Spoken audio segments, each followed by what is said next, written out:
Fala galera da Max, outro Muse Responde aqui, a gente vai falar sobre hipercalóricos. Pessoal, quando eu comecei a treinar, a única coisa que existia era hipercalórico, tá? Só pra vocês terem uma ideia, o Whey Protein foi chegar no Brasil a ser manufaturado, ou seja, você conseguia comprar, foi aqui só em 1992, tá? Antes disso que tinha era albumina, alguns compostos que eram baseados em proteína, mas que era uma mistureira e a coisa era braba. Hoje a gente tem uma mega tecnologia aí, com tudo que vocês imaginam de proteína e etc. E o hipercalórico permanece até hoje. Mas qual a função do hipercalórico?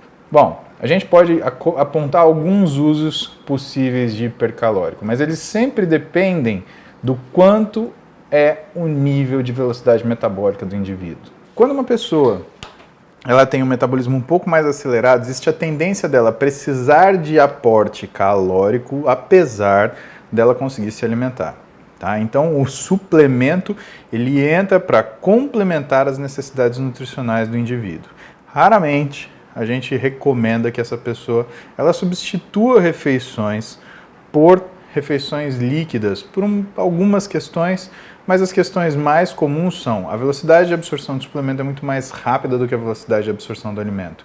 Isso quer dizer que você absorve as calorias, redistribui, mas não necessariamente você mata a sua fome. Então, pensando nas pessoas que têm um gasto calórico muito exacerbado, tá? Exemplo, Júlio Balestrin. Júlio Balestrin é um caso de livro de um cara que se beneficiaria com o uso de hipercalórico. Para ele conseguir bater as metas calóricas dele do dia. Lembrando que ele também é treinador e, portanto, ele faz uso profissional da força física dele. Então, acaba tendo um arrasto maior. Paulo, todo treinador ele tem essa característica.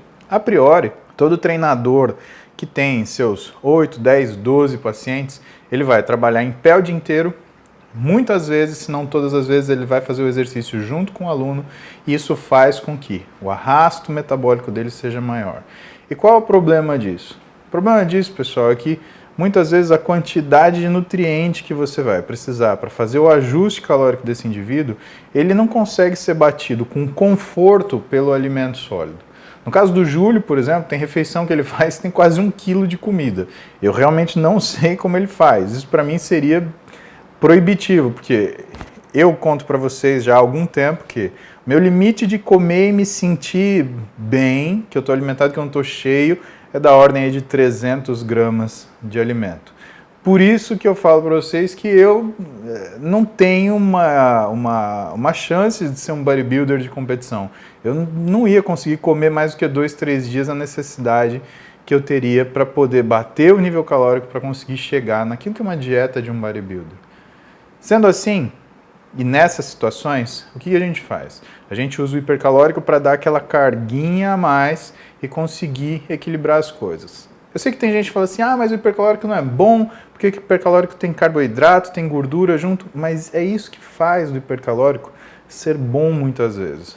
Porque existe uma necessidade de energia para você conseguir incorporar a proteína no seu organismo.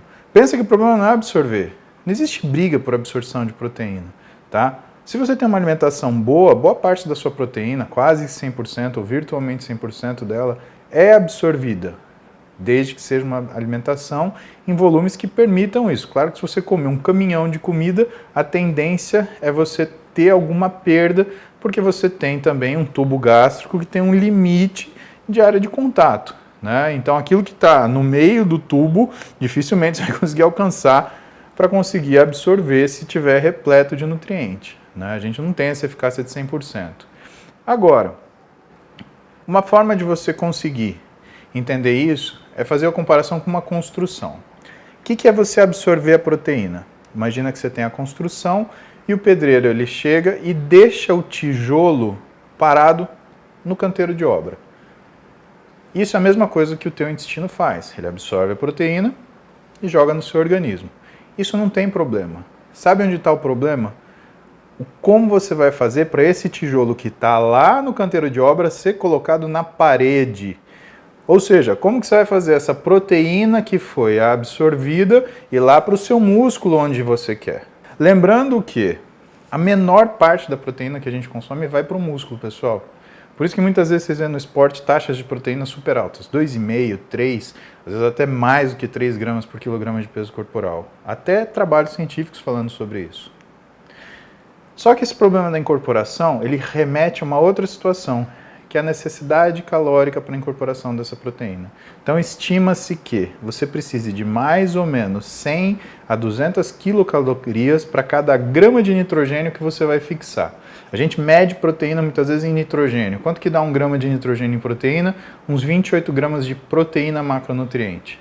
Então, imagina que para você comer 28 gramas de proteína macronutriente, mais ou menos aí aproximadamente uns 120, 110 gramas de carne, você precisa ter 100 a 200 quilocalorias não proteicas para fazer com que essa proteína seja incorporada.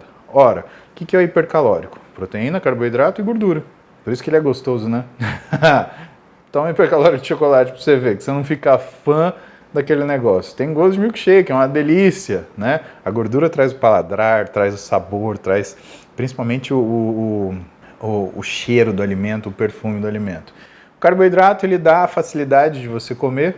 Pode ver, se você for comer 200 gramas de carne a seco, sem nada, você vai ficar brigando com o prato um bom tempo.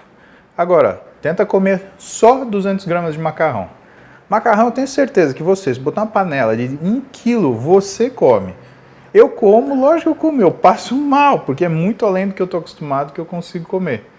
Porque o carboidrato tem essa facilidade. O hipercalórico, portanto, ele te entrega a proteína e te entrega mais a energia para fixá-la. E muitos nutricionistas, muitos nutrólogos, eles usam o hipercalórico para conseguir fazer o quê? Entregar uma proteína de absorção alta. Aí você pode questionar, pô, mas então o whey não é assim? Mas é isso que faz o whey ser um suplemento. O whey protein que você toma isolado, por exemplo, ele serve para compor o pool de proteínas da alimentação? Sim, mas ele serve muito mais para sinalizar a síntese proteica. Se eu tivesse que explicar isso para vocês, eu ia fazer uma outra comparaçãozinha. Pensa que no seu organismo tem um pool de proteínas. Esse pool, esse conjunto de proteínas, são aquelas que você destruiu do seu organismo para remontá-lo. Lembra que o organismo não fica parado numa atitude só. Ele fica sempre trabalhando, então ele está destruindo proteína para construir mais proteína. Agora imagina que você adiciona isso à proteína da dieta.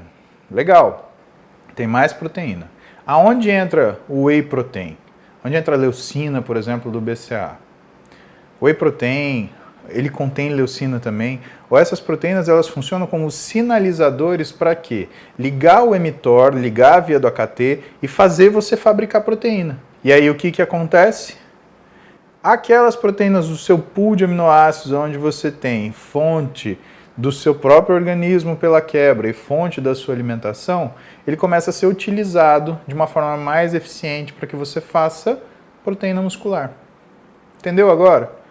Qual a grande diferença? Vou tomar whey ou vou tomar o hipercalórico? Essa é uma das coisas pelas quais a gente mais estuda e atua profissionalmente nisso. Porque existem situações onde a gente precisa da proteína como sinalizador, existem situações onde a gente precisa da caloria. Para não deixá-la vazia, a gente põe proteína junto para ter uma utilidade maior, para ter um poder termogênico também, porque cada alimento tem uma capacidade termogênica, e assim você faz a sua escolha. Mas a grosso modo, para você entender, a gente usa o hipercalórico para complementar nutrientes, calorias e, claro, isso traz para a proteína que está junto com ele uma capacidade de incorporação melhor.